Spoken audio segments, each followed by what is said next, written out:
folks, it's time to unwind with some brews that'll blow your mind. From cider sweet to spirits bold, in the heart of New Brunswick will unfold. Welcome to Beer Show and Be, where every pint's a symphony. Traveling far, tasting near, with friends and brews, there's nothing to fear. From cozy pubs to the open road, we're on a quest to crack the code of every flavor, every blend. With laughter and stories we'll transcend.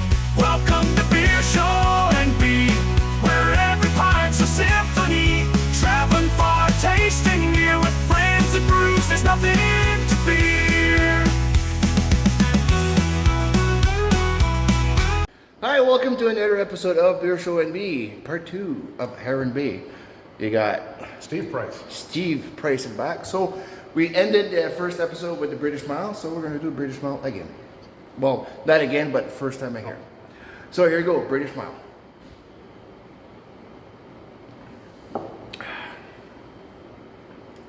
Ooh.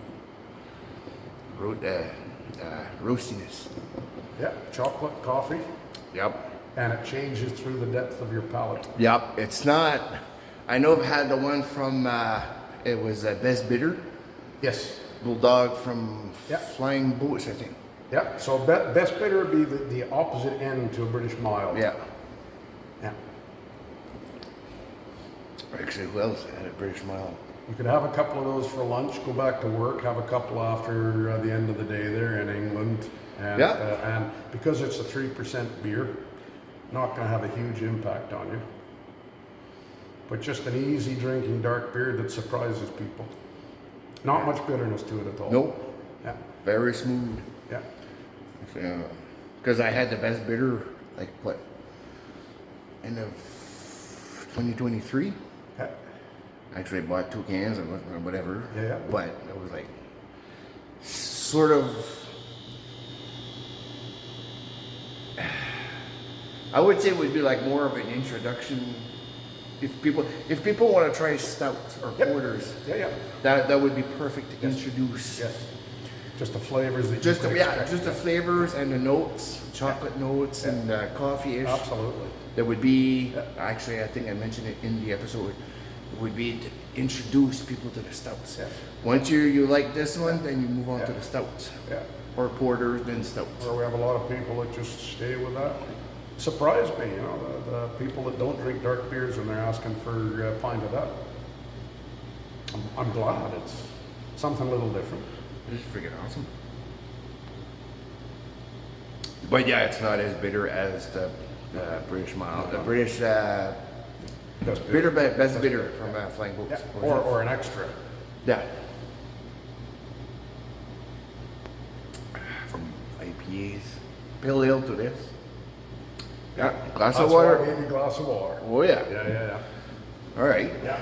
And then what have we got left? We've got Bright Side of Life. Bright Side of Life. The IPA that we released 2 days ago, Mountain Style. So you're saying this September when we come, you want to have the same beer?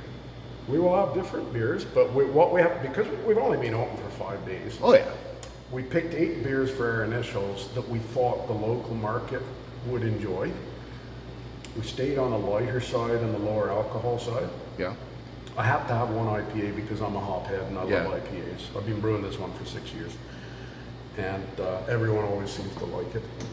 And we're probably going to land on 4 or 5 core beers that our guests enjoy and want to have again and again and again. Okay. And then 3 beers that I just get to play with and do different things. Yeah.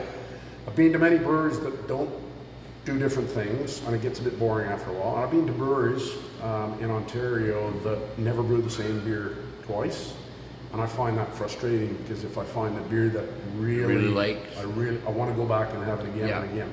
And we have driven 1,800 kilometers to go back to a brewery that I really enjoyed, or for a brewer who was doing something really special. And I really had to have a chat with them and figure out what they were doing. So, yeah. So now this IPA, Yes. smell it. It's fruity on the nose, fruity on the palate, and then a decent bitterness, 60 IBUs.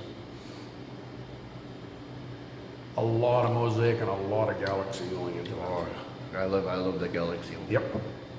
There's a little note of dank in there. There's a gentleman on the deck today that came in and he said, he came in kind of tentative and said, I got to ask you what you put in there because it reminds me a bit of weed. I was like, there's no marijuana in there, but we all know that hops are associated with marijuana. Yeah. And those dank hops, to me, if I put a lot of Simcoe into an IPA and I smell it and you get that dank smell, the hair in the back of my neck goes up and it's just, oh, this is going to be good.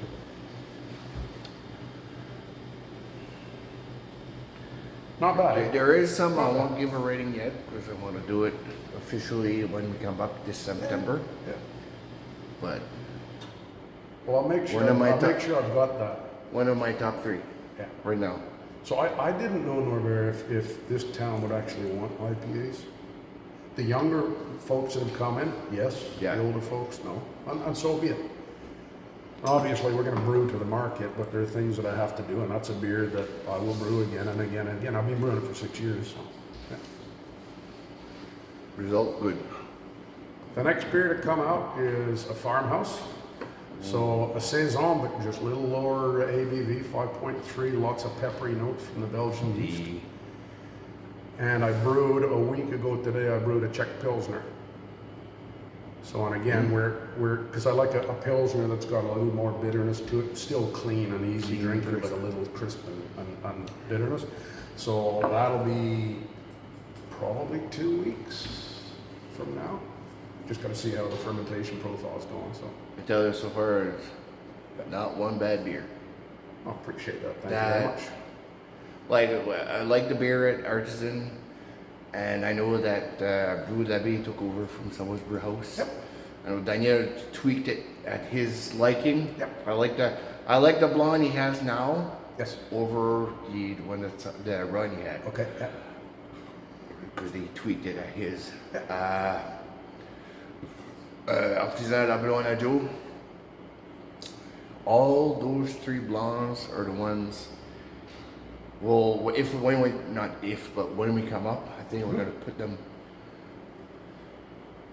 by taste only. Yeah. Gonna ask Joel. It's gonna be like a brewery versus brewery. Cause Blonde Joe, Tusker, and I told him to call it Beach Blonde. Yeah. But all 3 blondes right now, it's I'm say like fluffy. Damn. Yeah. But for me, that's the wonderful thing is that you have the opportunity to taste the craft of different brewers. Yes. And every palate's different. Correct. And you're going to like something that I don't. And that's the fun and games of it. That's why I like to always test myself. Whenever I go to a brewery, and I don't know if you guys do this, if they've got the flight of 4, I'll pick 3 beers the styles that I like. And I have to have a style that I don't like or I've never experienced, just to help grow my palate and see what people are doing. Yeah. And that's how I actually got hooked on farmhouses. It was North Winds Brewing in Collingwood. Yeah. And I had their IPA and their pale ale and the stout, and they were okay. And then this farmhouse, it just was such a pleasure to drink. There is. And it's not a style that typically I would drink, but it was just brilliant. Same reason that I started brewing rice lagers.